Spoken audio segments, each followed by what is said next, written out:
गुरु प्यारी सात संगत जी, आप सभी को प्रेम भरी राधा स्वामी जी।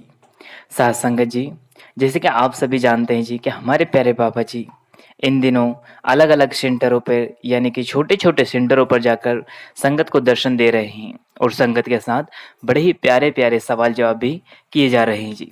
सात संगत जी, बाबा जी महाराज जी जम्मू कश्मीर के डोडा में गए थे और डोडा की संगत के साथ बाबा जी महाराज जी ने सवाल जवाब भी किए। सात संगत जी, तो हम चलिए चलते हैं क्वेश्चन आंसर की ओर। सात संगत जी, एक भाई ने बाबा जी महाराज जी से कहा, हे कुल मालिक, आपका बहुत बहुत शुक्रिया, आपकी हमारे ऊपर बड़ी ही दया मेहर है।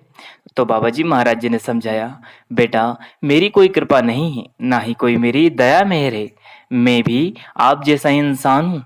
ये सारी दया तो उस मालिक की है जो हम सभी पर वह मौज बरसा रहा है और हर वेले सिर्फ मालिक का शुक्रिया करना चाहिए। सात संगत जी, एक बहन कहने लगी, बाबा जी मेरी किस्मत बड़ी ही खराब है, किस्मत ने मेरे साथ बड़ा ही बुरा किया है। सात संगत जी, वो आगे कहने लगी, बचपन में ही मेरे माता पिता जी गुजर गए और तब से आज तक दुख ही दुख मिला है मेरे को। तो कुल मालिक ने समझाया, बेटा इस संसार में मालिक किसी के साथ कभी भी पक्षपात या बुरा नहीं करता। मालिक ना किसी की किस्मत बनाता है और ना ही किसी की किस्मत को बिगाड़ता है। किस्मत तो हम अपने कर्मों से ही बनाते हैं और बिगाड़ते हैं। मालिक तो बस हमारे कर्मों का फल हमें दे देता है। हमें तो मालिक की रजा में रहना है और खुश रहना है।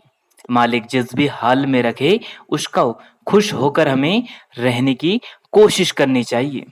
फिर एक भाई ने बाबा जी महाराज जी से सवाल किया, हे बाबा जी महाराज जी, विवेक की ताकत किसको कहते हैं? तो कुल मालिक ने समझाया, बेटा जब हम कोई काम करने जा रहे होते हैं तो हम उस काम को करने से पहले सोच विचार करते हैं और अगर हमें सही लगता है तो हम वो काम करते हैं, तो उस सोच को ही हम विवेक की ताकत कह देते हैं।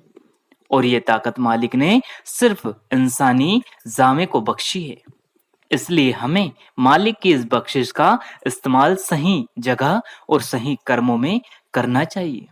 साथ संगत जी, अगला प्रश्न एक लड़के ने पूछा। वह कहने लगा, बाबा जी इस साल मैंने अपनी 12वीं की क्लास पूरी करके पूरी कमजोरी दूर कर रहा हूँ। अब आगे की पढ़ाई के लिए मुझे कॉलेज जाना है, इसलिए आप मेरी पढ़ाई में मेरा जरूर साथ देना। तो कुल मालिक ने हंसते हुए कहा, बेटा मैं तो खुद बड़ी मुश्किल से पास हुआ था, मैं क्या तेरी हेल्प कर पाऊंगा? ये सुनकर सारी संगत बड़ी प्रेम प्यार से हंसने लगी। सात संगत जी, अगला प्रश्न एक लड़की ने पूछा, बाबा जी मुझे डर बहुत लगता है। तो बाबा जी ने पूछा, किससे डर लगता है तुझे? तो लड़की कहने लगी, बाबा जी जब भी कोई कार्य करने जाती हूँ तो मुझे डर लगने लगता है, अंदर से भय सताने लगता है। तो कुल मालिक ने समझाया, बेटा हम किस लिए डरते हैं? हमारे डरने से तो काम हम करने जा रहे हैं वो काम और बिगड़ जाएगा, इसलिए पूरे विश्वास के साथ शुरुआत करनी चाहिए। फिर एक भाई ने बाबा जी महाराज जी से पूछा, बाबा जी ये जो कर्मों का खेल होता है ये क्या होता है? तो कुल मालिक ने समझाया, बेटा हम जो कुछ भी कार्य करते हैं, चाहे हम सांस लेते हैं, तो ये सब कर्मों का बोझ हमारे ऊपर लद रहा है और जब हमारे इन कर्मों के हिसाब किए जाते हैं तो उन्हीं कर्मों का खेल कहते हैं।